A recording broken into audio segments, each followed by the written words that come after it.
আমরা মুভিতে যেই ডাইনোসরগুলো দেখি তার মুখ দিয়ে আগুন বের হয়, আসলে কি সেটা সত্য নাকি ফেক?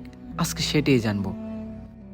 আপনারা জেনে অবাক হবেন যে যখন পৃথিবীতে মানুষ আসেনি তখন দুনিয়া রাজত্ব করত কে?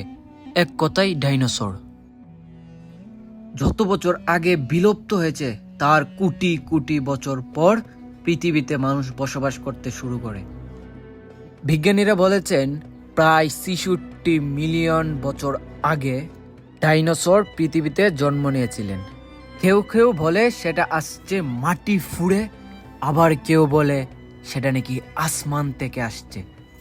একটি বিশাল উল্কা পৃথিবীতে আঘাত করার ফলে ভয়াবহ জলবায়ু পরিবর্তন হয়, সূর্যের আলো কমে যায়, খাবারের শৃঙ্খলা ভেঙে পড়ে।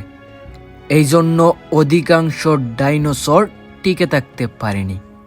ডাইনোসরের মুখ দিয়ে কি আগুন বের হতো? ডাইনোসর কি মানুষের ক্ষতি করত?